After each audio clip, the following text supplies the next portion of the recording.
Yes, sir. Dennis Swartz, Private Attorney General. I had a client, Jim Barnett, in my local court, Judicial District 3. Apparently, you three commissioners are appointing pro tem judges. This is in regards of Candace Hissong. Ms. Hissong, after not showing up for court, she was appearing via her bedroom in Glendale. I thought that was a little bizarre. The Deputy District Attorney, Kylie Kuhn, was appearing on a black box sitting here in the court on this table, and immediately I challenged Judge, I can't even call her a judge, I'm sorry. This person, Ms. Hissong, her oath of office is not incorrect parse syntax grammar. It means her oath says nothing. And I've had to give this little speech to City Council because I'm running into problems practicing law in court or perfecting law in court. I would like to bring it to your attention here in a public record that as you guys have appointed this imposter, I called the Bar Association. The Bar Association, I have a wonderful audio clip that's going to be uploaded to the Reedsport legal website stating how no judges or attorneys are licensed to practice law in the state of Oregon. Now, I understand that Justice of the Peace, the duly elected Judge Miller, recused himself. I'm great with that. That wasn't a problem. The problem was you guys sent over someone without a true parse syntax grammar oath of office.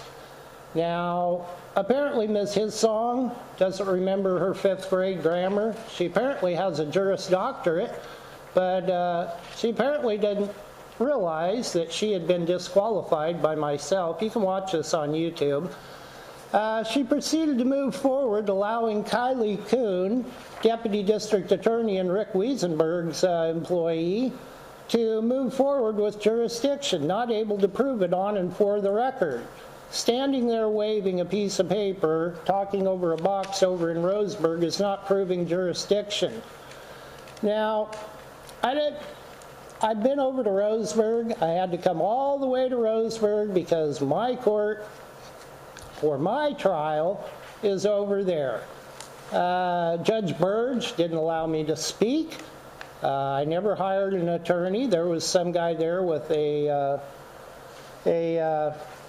briefcase, and for me to travel all the way over, I have a wonderful snippet of John Handlin right here in Reedsport stating with Rick Wiesenberg that, I believe you were there, Mr. Freeman, what a dangerous road 38 is to drive over.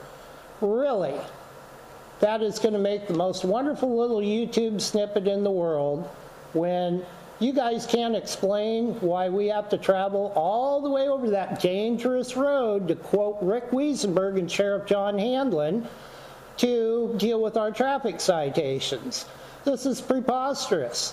How long are you guys going to let this go on? I spoke to you, Mr. LEIF, and you said, Dennis, if maybe you were a little nicer to these deputies, maybe they wouldn't have cited you to a foreign jurisdiction. That's called abuse of discretion, sir, and it is a crime. You don't get a cop an attitude and send somebody 120 miles round trip out of their way. This has continued to be going on now for 3.5 years on the record. Now I'm going to immortalize Douglas County on YouTube. We have a Reedsport legal. You guys are going to force me into the situation of starting a Roseburg legal. This activity needs to stop now. And by the way, while we're on the facts of oath of office, Sheriff Handlin and Rick Wiesenberg operate under an oath of office. All you'd have to do is get you a 5th grade grammar teacher and dissect the wordage of what they put on that oath, it says nothing. It says no contract. It says no, no, no, no. So those pieces of paper that Rick Wiesenberg and Sheriff Hanlon and all your little deputies are running around under, they're private contractors. They have no true parse, syntax, grammar, oath of office. This is no longer a legal debate, gentlemen. It's a math problem. 2 + 2 is supposed to equal 4. You have to have proper sentence structure in every person's contract. An oath is a contract. Now, if you guys can't seem to clear this up in transparency and get Rick Wiesenberg and Sheriff John Hanlon and some of these quasi-judges that you tend to send over here into my court, I'm going to start arresting people under the Private Attorney General's Act. They are acting as a judge. Matter of fact, Federal Rules of Criminal Procedure 44.1, judges as actors. Now, I had a client, which is a friend. I came over. His name was Atkins. I was refused the ability to represent him in court. Now, Smith versus Cummings, U.S. 11th Circuit Court of Appeals. Excuse me, as in Sims versus Hearns, 271, Southwest Reports, 720, 1925, the right and practice of law is an occupation of common right granted to all men. Well, now with my case with Mr. Barnett, because Judge Husong doesn't have an oath of office, I received a letter from her yesterday saying she transferred this over to circuit court. It specifically is my or Mr. Barnett's ability to move that to another court. Mr. LEIF, you said yesterday, oh, you can transfer up, you can't transfer back. Mr. Freeman, I have you on record, which is going to be on YouTube, stating that you said, oh, these could be transferred back. If you get cited by our deputies to a foreign jurisdiction, you can transfer back. Well, put your money where your mouth is, Mr. Freeman, where and how. I have a lawyer that doesn't know how to transfer anything back. Now, I have not transferred Mr. Barnett's case to circuit court.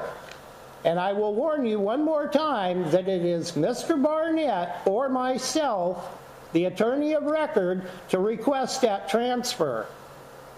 Now, I don't know where this hanky-panky's going on here, but that judge has no authority to act in any way, shape, or form in this courthouse. And I'm going to call it my courthouse because I've lived here long enough to call it my courthouse. These practices need to stop immediately. Mr. LEIF, you said we don't receive any money from all those sheriff's deputies' tickets in Reedsport, out on the sand dunes, out on the water, on the bay, or on our roads. You guys receive no money from that?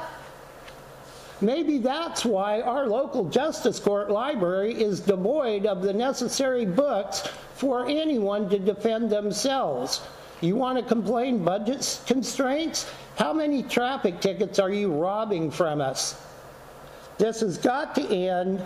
You need to look into this Candace Husong, and you need to look into true parse, syntax, grammar, oaths of office.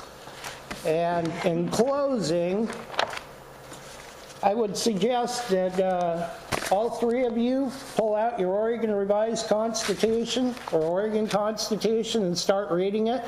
There's several ORSs that state that whenever a person like me comes before somebody with a bar card, whether it be a judge or a prosecuting attorney, when I declare to them that I am the man, not the person, Judicial Canon 3, their own bar temple rules state that they must submit. You have to recognize the private individuals as opposed to a person. And well, I'll finish this off with grammar. Did any of you up there, all three of you, get through school where you taught to capitalize every letter in a person's name? Are you aware that your court clerks, every time they send a letter through the mail in an all caps name, they're committing mail fraud? That starts at 10 years. Impersonating a judge starts at, what, 12 and goes to 25? And by the way, this might be the appropriate time to mention to you guys that I picked up the paperwork to run for Justice of the Peace in Reedsport. It's about time for a divorce from Roseburg County. You guys steal our profits, you steal our revenue, and you offer nothing in return but a bunch of sheriff's deputies garnering revenue. You guys are giving us the perfect reason to divorce you. We have lost our trust in you. We can't even get a true judge sent over here with a true Parse Simtac oath. And you better look into Sheriff Handlin and Rick Wiesenberg, because they are operating underneath the same oath, and they are all flawed, and that makes all three of you accomplices. Light and love, gentlemen. You have a great day.